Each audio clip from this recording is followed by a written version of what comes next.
안녕하세요, 고똥난시루입니다. 이번 영상은 3D 프린팅 4강이고요 4강에서 배워볼 것은 세부 설정, 못 배웠던 나머지 품질 외곽 제외하고 나머지 못 배웠죠. 그 나머지에 대해서 전부 설명드리고 슬라이싱 저장하는 방법까지 배워보겠습니다. 바로 시작하겠습니다. 먼저 요번에 내부 체험을 배워볼 건데요. 내부 체험을 상세하게 배우기 위해서 벽 두께를 일단 저번 시간에 배웠던 거 그대로 따라와서 0.4로 한번 바꿔주세요. 그리고 혹시나 이제 안 맞을까봐 인터페이스 여기 미리 보기 눌러주시고요. 그 다음에 색 구성표를 제로 색상 말고 그냥 라인 유형으로 해서 한번 해볼게요. 그 다음에 이제 시작하겠습니다. 벽 두께 0.4 주고요. 내부 체험 들어가서 내부 체험 밀도는 구분이 확각이 5% 주겠습니다. 그 다음에 여기 내부 체험의 선간거리는 뭐냐, 이거는 그냥 내부 체험의 밀도를 정해줄 때 알아서 정해지는 거기 때문에 요거는 그냥 신경 안 쓰셔도 돼요. 일단은 5% 줄게요. 5% 주고, 그 다음에 패턴은 요 이제 모양인데요. 한번 출력하면서 보여드릴게요. 일단 그리드에서 슬라이스를 하면 어떻게 되냐, 요렇게 한 선 한 선 이렇게 해서 그리드로 채워져요. 그리드라는 패턴으로. 근데 이제 자이로이드라는 걸로 하면 요렇게 이제 이렇게 이렇게 돌아가면서 채워지거든요. 좀 더 이제 유선형으로 채워진다고 해야 되나? 이거는 그냥 내부를 채우는 그냥 어떤 모양으로 선택할래인데 최신 기능인 자이로드를 쓰면 좋을 것 같아요. 가장 최신 기능이니까. 그렇게 하고, 그 다음에 내부 체험의 선승수는 뭐냐, 요 이제 지금은 요 내부 체험이 선이 하나가 있잖아요. 근데 이거 두 개를 누르면, 세 개를 눌러볼게요. 세 개를 누르면 요 세 개가 선택이 돼요. 세 개가 생성이 돼요. 세 개가 내부가 좀 더 이제 잘 채워지겠죠. 그럼 좀 더 단단하겠죠. 이렇게 세 개 생성됩니다.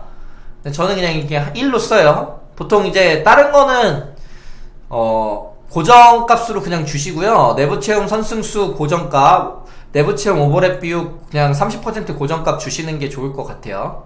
그리고 내부 체험 밀도는 단단하려면 단단할수록 이제 밀도가 높아져야겠죠. 100% 하면은 꽉 채워지니까 당연히 단단하겠죠.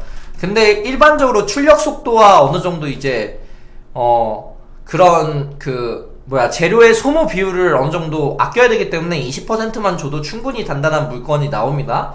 저는 20%에 내부 선승수 1 줍니다. 그 다음에 오버랩 비율은 이게 뭐냐, 30%로 고정하라고 했는데 설명을 안 들었는데, 이 오버랩 비율은 지금 이 내부 채우는 요 이제 주황색 선 있잖아요. 주황색 선과 빨간색 선이 겹치는 양이에요. 지금 보면은 이 30%가 겹치게 돼 있는데, 이거를 한 80%로 바꿀게요. 80%로 바꿔서 슬라이스를 하면 요게 이제 좀 더 들어가는 걸 볼 수 있어요. 이렇게 지금 이게 들어가죠. 근데 지금 여기가 다 튀어나왔네요. 이러면은 이거 못 쓰죠. 그래서 저는 그냥 30% 고정값으로 줍니다. 지금 이게 인필과 내부 채움과 외벽이 겹치는 그 양을 그냥 결정하는 거예요. 이거 그냥 30%로 주시고요. 내부 채움 충돌계는 그냥 0.2 주세요. 그 다음에 요 재료 보면은 프린팅 온도를 할 수 있는데, 보통 저희가 쓰는 필라멘트 같은 경우는 일반적으로 이제 노즐 프린터 플라스틱을 녹여가지고 그걸 쌓아 올리는 적층형 프린터일 경우에 온도는 PLA 필라멘트를 쓰기 때문에 160도에서 200도 사이로 주시면 220도까지 뭐 이렇게 주시면 적당할 것 같은데요. 저는 일단 180도를 줬을 때 어느 정도 이제 적층면이 안 흘러내리고 나름 깔끔하게 나오는 것 같아서 저는 180도를 줍니다. 이거는 필라멘트마다 약간 다 틀리고 뭐 하기 때문에 조건마다 이렇게 하시고요. 여기 이제 빌드 플레이트 온도는 요 이제 바닥에 베드면 여기에 온도예요. 엔더 5 같은 경우에는 제가 쓰는 프린터의 이름이에요. 요 이제 바닥에 이 베드면을 따뜻하게 해주는 기능이 있어요. 60도로 요런 기능이 있을 경우에 쓰는데, 이거 같은 경우에는 요 이제 프린터 설정할 때 그냥 자동으로 보통은 들어가요. 프린팅 온도는 저는 200도로 들어갔는데 200도로 출력했을 때보단 180도로 출력하는 게 더 깔끔해서 합니다. 이렇게 했습니다. 일단 180도나 200도로 한번 출력을 해보시고요. 보통 이제 하면서 어떤 차이가 있는지 한번 이제 테스트를 여러 번 돌려서 이제 확인을 하시는 게 좋아요. 품질은 요 온도에 따라서 품질이 은근히 많이 차이 나기 때문에 온도도 잘 찾아서 출력해 주시는 게 좋아요.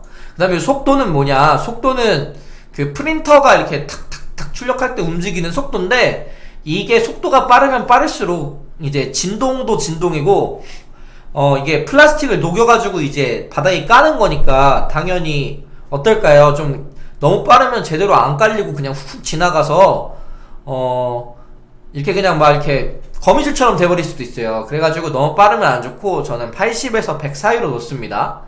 요렇게 하면 될 것 같고요. 나머지는 이제 내부 체험 속도 정해주고 나머지는 그냥 기존에 있는 걸로 해주세요. 왜냐하면 이 벽 속도랑 외벽 속도 같은 경우엔 지금 이 설정된 값 반으로 돼 있죠.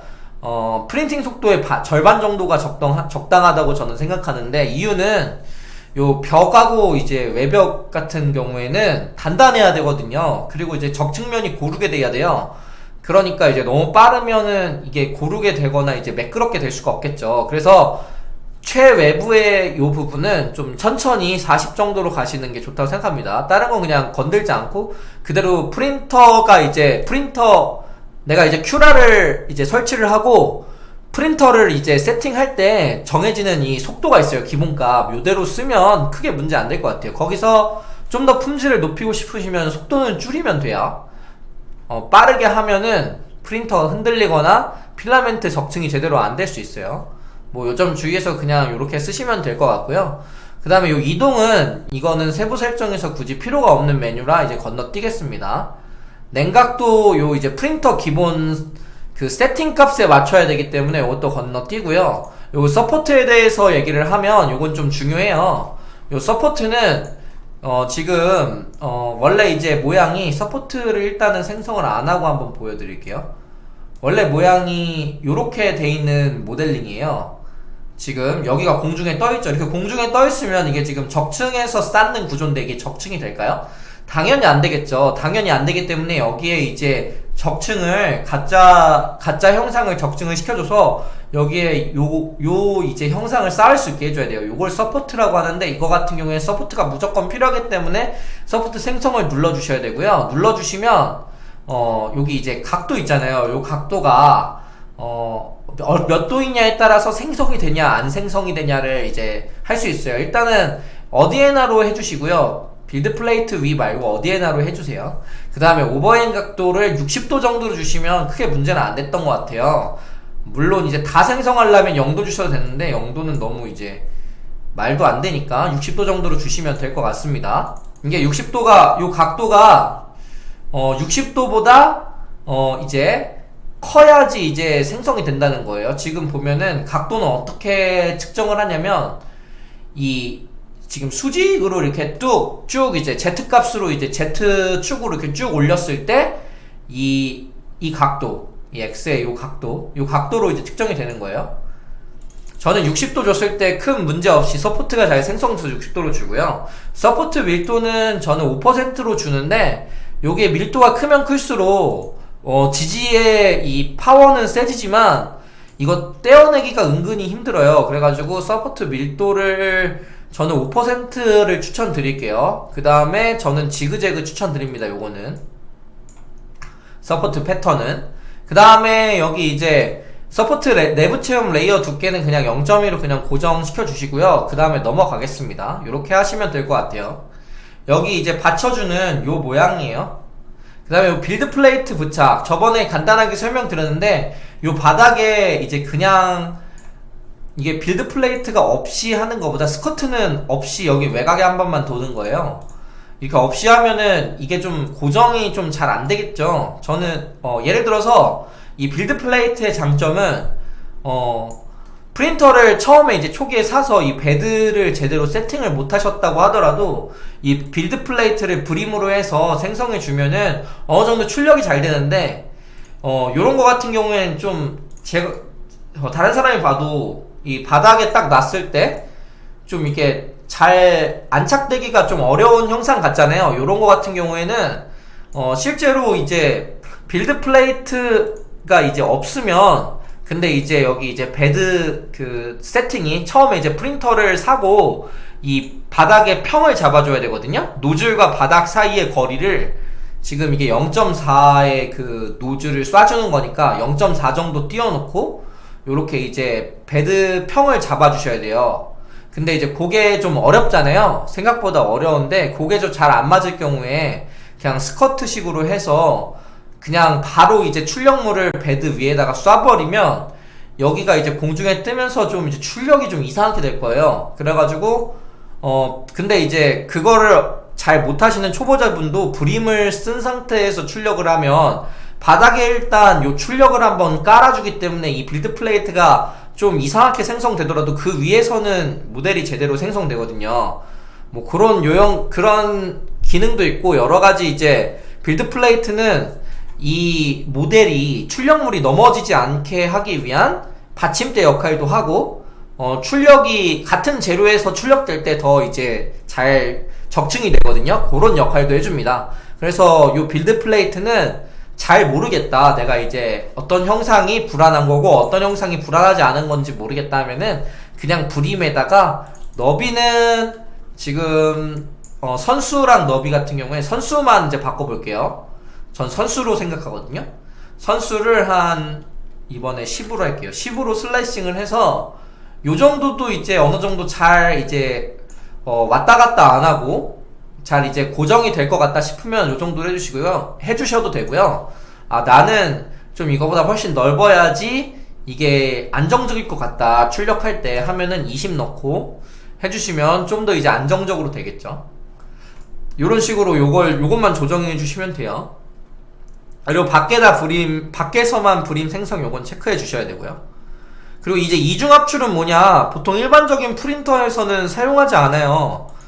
그래가지고 요거는 그냥 넘어갈게요. 이중압출. 그 다음에 특수 모드, 요거 실제로 저는 이제 요거는 써보지 않아가지고 제가 이제 설명을 드릴 수 없을 것 같아서 요것도 넘어갈 거고요. 실제로 이게 크게 쓰는 그런 게 있나 그건 저도 모르겠어요. 실험적인 요것도 이제 그냥 크게 쓰는 기능은 아니라 넘어가겠습니다.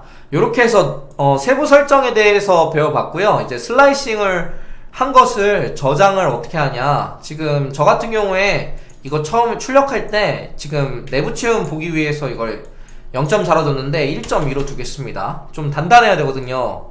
이게 주방용 행거라 요게 이제 어느 정도 버텨줘야 돼요, 그 무게를. 그래서 1.2로 해서 슬라이싱을 하고, 이 슬라이싱한 데이터를 그냥 이렇게 파일 저장을 해서 저장하셔서 요거를 이제 어디냐, 내가 이제 그 프린터에 저장할 수 있는 SD카드에다가 저장을 해서 그 SD카드를 3D 프린터에 꽂고 그거를 3D 프린터에서 로드해서 출력시키면 되는 거예요. 다음 시간에는 엔더5라는 그 제가 이제 프린터가 있는데 그 프린터로 어떻게 로드를 하고 출력이 어떻게 되며 그 출력한 걸 어떻게 떼어내가지고 실제로 주방용 행거로 이제 쓰는 것까지 한번 영상에 담아 보겠습니다. 이상 영상 마치겠습니다. 영상 봐주셔서 감사합니다.